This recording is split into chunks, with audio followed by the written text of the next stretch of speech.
बमोरी विधायक ऋषि अग्रवाल ने विधानसभा में गुना जिले के किसानों की गंभीर समस्याओं को उठाते हुए कहा कि इस बार 50% से अधिक बारिश से खरीफ फसलें नष्ट हुई हैं, लेकिन न सर्वे हुआ न मुआवजा मिला।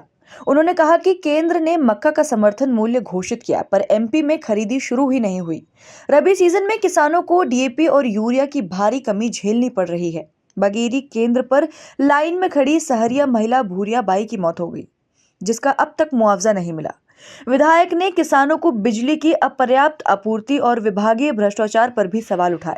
उन्होंने मांग की कि सरकार किसानों को खाद, बिजली, पानी उपलब्ध कराए और मृतक महिला को 5 लाख तक का मुआवजा दे। माननीय सभापति महोदय, मैं गुना जिले की बमोरी विधानसभा से आता हूं। गुना जिले में ये मानसून सीजन में जो खरीफ का सीजन था, सामान्य से लगभग 50% अतिवर्षा हुई। खेतों में अधिक नमी होने के कारण, अधिक पानी भराव होने के कारण फसलों में भारी मात्रा में नुकसान भी आया है। हमारे यहाँ धान, सोयाबीन, मक्के की फसल बोई जाती है। अधिक नुकसान होने के कारण किसान भी बहुत परेशान हैं। अभी सदन में सम्माननीय सदस्य कई बात कर रहे थे कि कई जिलों में मुआवजा राशि का वितरण हुआ, लेकिन मैं आपको ये जरूर कहना चाहूँगा कि गुना जिले की बमोरी विधानसभा में और गुना जिले में जो आरबीसी 6-4 के नियम के तहत मुआवजे का ना तो कोई निर्धारण हुआ है और ना ही कोई वितरण हुआ है। जैसे तैसे किसानों ने अपनी नुकसान के बाद फसल संभाली। किसानों की मक्का में बहुत नुकसान हुआ, जैसे तैसे उन्होंने फसल संभाली। केंद्र सरकार ने घोषणा करी कि मक्के का जो समर्थन मूल्य है 2400 रुपये प्रति कुंटल के हिसाब से किसानों की मक्का समर्थन मूल्य पर खरीदी जाएगी।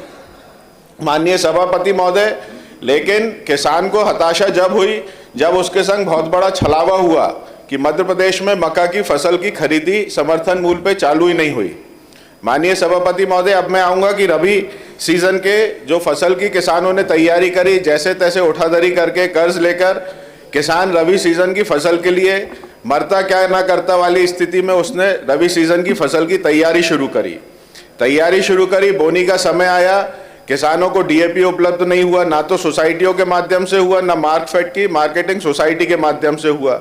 मैं सरकार से ये जरूर पूछना चाहता हूं कि सरकार एक तरफ बोलती है कि पर्याप्त मात्रा में खाद डीएपी उपलब्ध है, दूसरी तरफ सोसाइटियों पे और मार्कफेड के जो गोदाम हैं उन पे खाद उपलब्ध नहीं है। किसान लंबी लंबी लाइनों में लगा हुआ है।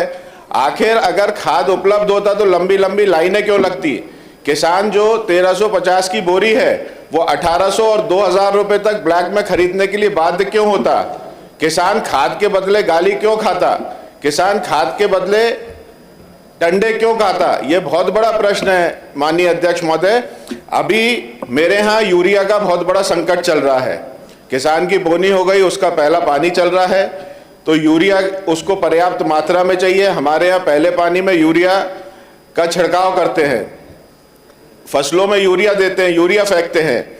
यूरिया का इतना भयंकर संकट है कि रात रात भर इतनी भारी ठंड में खुले आसमान के नीचे किसान गोदामों के बाहर सो रहा है। उसको ना तो वहाँ कोई सुविधा है और भूखा प्यासा किसान वहाँ पे सोने के लिए मजबूर है, क्योंकि सुबह से उसको 4 बजे से फिर से लाइनों में लगना है। माननीय सभापति महोदय, एक मिनट, बहुत संवेदनशील मुद्दा है माननीय सभापति महोदय। बागेरी खाद वितरण केंद्र जो मेरी विधानसभा में आता है, 26-27 की रात दरमियान वहां पे लाइन में लगी हुई एक आदिवासी सहरिया समाज की महिला भूरी बाई, जो अपने जीवन यापन के लिए, अपनी खेती के लिए खाद लेने लाइन में पिछले 2-3 दिनों से खड़ी थी। उसकी तबीयत बिगड़ी और उसकी रात को जब उसको जब हॉस्पिटल ले जाया गया तो उसको मृत घोषित कर दिया।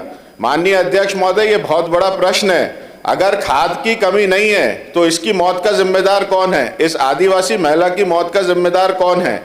उस महिला को आज दिनांक तक कोई भी मुआवजा राशि भी वितरण नहीं हुआ।